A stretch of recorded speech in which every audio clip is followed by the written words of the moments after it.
보통은 좋은 치과의 기준은 옆집 아줌마죠. 누가 좋다더라, 지인 소개 이런 경우가 되게 많잖아요. 근데 이제 의사들이 추천하는 좋은 치과는 어떤 곳일까?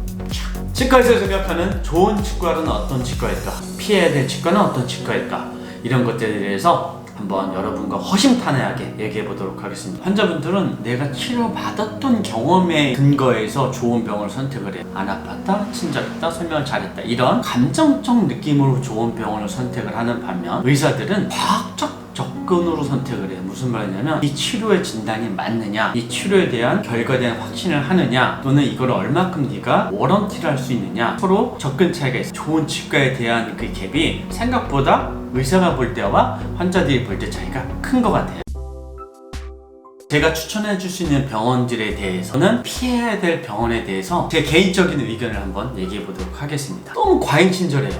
과잉친절. 무슨 말이냐면 친절한 건 좋죠. 친절한 건 좋은데 과잉친절은 목적이 있을 때만 대부분 하는 것 같아요. 여러 멘트들이 있어요. 보면 지금 안 하면, 이런 단어를 많이 써요. 지금 안 하면 뼈가 다 녹고 뭐가 하고 해서 나중에 임플란트를 할 수도 없고, 뭐 제가 볼 때 지금 하지 않으면 큰 문제가 되는 치과 치료는 몇 개가 있어요. 잘 들으세요. 뭐냐면 약물 알러지가 있어서 약간 호흡곤란이 있는 경우, 두 번째 염증이 심해서 얼굴이 이만큼씩 부어서 열이, 체온이 많이 오르고 호흡곤란, 이런 경우, 그리고 기능장애가 있는 경우, 이런 경우에는 목숨을 잃을 수도 있기 때문에 바로 즉각적인 치료를 해야 돼요. 예를 들면 교통사고가 나서 턱뼈가 부러졌다, 네, 바로 치료를 해야 되죠. 그리고 어떤 감염에 의해서 얼굴이 이만큼 부어서 내가 숨을 쉴 수가 없다, 그럼 당연히 응급치료를 해야죠. 그런 거 이외에 예를 들면 지금 난 하나도 아프지도 않고 피고름 나오는 것도 아니고 아무렇지도 않아. 근데 지금 치료하지 않는다고 해서 크게 일주일 있다 치료한다고 해서 한 달 있다 치료한다고 해서 바뀔 게 없어요. 물론 6개월, 1년 후에 치료한다고 하면 치료 과정이 좀 더 복잡해지고 그런 거는 있겠지만 불가능하진 않습니다. 뭐 이를 예를 들면 빼야 되느냐 빼지 말아야 되느냐, 그거는 뭐 예를 들면 지금 빼셔야 됩니다, 그거는 그럴 수 있어요. 근데 임플란트를 지금 당장 해야 된다, 이런 거는 말이 안 돼요. 현금 유도하는 병원들이 있어요. 탈세죠. 소위 된 탈세를 해서 현금으로 해서 하면 얼마 DC해주고 뭐 해주고, 이미 그 사람들의 목적은 세금을 덜 내서 자기 이득을 취하려고 하는 목적이 강한 병원들이란 말이죠. 근데 그럼 환자들한테도 과연 양심적인 걸까요? 아니면 이득을 취할 목적이 있을까요? 용산 이런 데 예전에 많이 가보셨죠? 그런 데 갔을 때 제일 먼저 하는 말이 뭐예요? 어디까지 알아보고 오셨어요? 임플란트 어디까지 알아보고. 이런 병원들의 특징은 우선 가격 접근성이죠. 이 사람의 치료의 목적이 아니라, 가격 접근이라는 거는 싸게 해주면 되게 양심적인 것처럼 보이지만 글쎄요, 예를 들면 여러분이 10년 동안, 예를 들면 임플란트가 어디는 100만 원이고 어디는 150만 원이다. 근데 우리가 한 10년 동안 쓴다고 하죠. 100만 원이라고 치면 한 달로 치면 8,000원, 하루로 치면 260원? 심각하게 얘기했을 때 뭐 100만 원 차이가 난다고 했을 때 우리가 10년을 잘 쓴다라고 하면 하루에 200원, 200, 300원 정도 더 내고 잘 쓰는 것 뿐이에요. 그러니까 너무 심각하게 생각하지 마시고요. 근데 임플란트 100만 원씩 차이 나진 않잖아요. 대부분 많이 차이 나봤자 뭐 2, 30만 원 정도 차이 나잖아요. 그거를.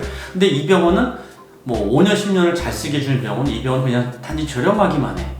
근데 이게 더 양심적인 것 같잖아요. 근데 이런 병원들의 특징들이 순간적으로 그날 결제하게 하고 그 다음에 이 돈을 받는 게 목적인 거지, 뭐 몇 년 후에 뭐 이런 것들까지, 그리고 막 5년 있다 폐 아프고 뭐 어디 가 계시고, 또는 뭐 병원 찾아봤는데 없고 막 이런 병원 많잖아요. 의사들이 계속 바뀌는 병원들이 있어요. 그 말은 뭐냐면 그 원장님이 직접 식립하시는 게 아니라 외부에서 오셔서 계속, 그러면 누가 책임을 지냐는 거죠. 또는 병원이 자주 바뀌어요. 막 자기 하는 거에 대한 책임질 때쯤 되면 도망가는 거죠. 왜냐면 책임질 자신이 없으니까. 그래서 자주 바뀌는 병원들은 주의하셔야 될 것 같습니다.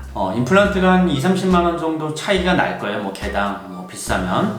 하지만 그거를 5년, 10년을 잘 쓴다라고 하면 뭐 예를 들면 30만 원 정도를 내가 더 비싸게 냈어. 하지만 뭐 5년을 더 잘 쓴다라고 하면 하루로 치면 100원씩 밖에 차이가 안 나요. 그죠? 순간적인 목돈 차이는 나지만 너무 다행친절하고 현금 유도하고 오늘 치료하지 않으면, 오늘 임플란트 하지 않으면, 이런 식의 얘기를 하고 병원이 자주 바뀌고 의사가 자주 바뀌고 이런 병원들은 주의할 필요가 있는 것 같아요. 또 제일 중요한 것 중에 하나인데요, 의사 선생님이 진단을 하지 않고 간호사 선생님들이 진단하는 병원들이 있어요.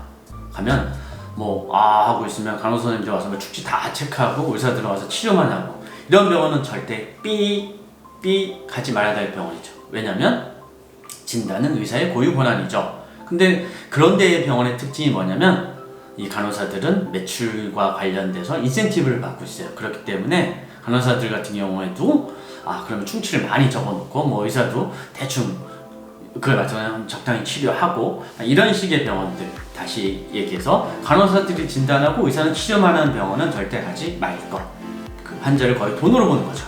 정말 좋은 병을 제가 추천해주는 병원 특징들이 뭐냐면, 자, 치료 전 사진을 보여주고 있는 그대로 보여주고 사진을 찍어서, 그리고 치료 중간 사진도 보여줄 수 있고 치료 후에 사진도 보여줄 수 있고, 자기는 비슷한 케이스에 자기 케이스들을 갖고서 환자들에게 설명해 줄 수 있는 병원들.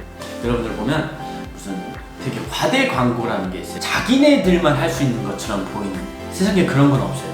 이 병원만 이 임플란트가 가능한 거죠. 원가가 중요한 것 같지는 않아요. 원가가 얼마기 때문에 얼마를 받으면 이 사람 양심적이다 이런 거가 아니라, 그만큼 책임을 지어줄 수 있는, 그만큼 책임을 질 수 있는 병원이 양심적인 병원이라고 저는 생각을 합니다. 뭐 예를 들면 내가 이 임플란트를 남들보다 되게 싸게 했어. 그래서 잘 쓰면 상관이 없는데 몇 년 못 썼어.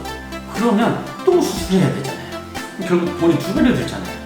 결국 별로 양심적이지 않은 거죠. 여러분, 오늘 이렇게 되게 심도 있게 재미나게 한번 얘기를 풀어봤는데 어떠셨나요? 만약에 이해가 안 돼! 그러면 유튜브나 이메일이나 SNS로 저에게 질문을 다시 해주면 그거에 대해서 제가 빠바바밤 다시 한번 질문을 하도록 하겠습니다. 여기 아셨죠?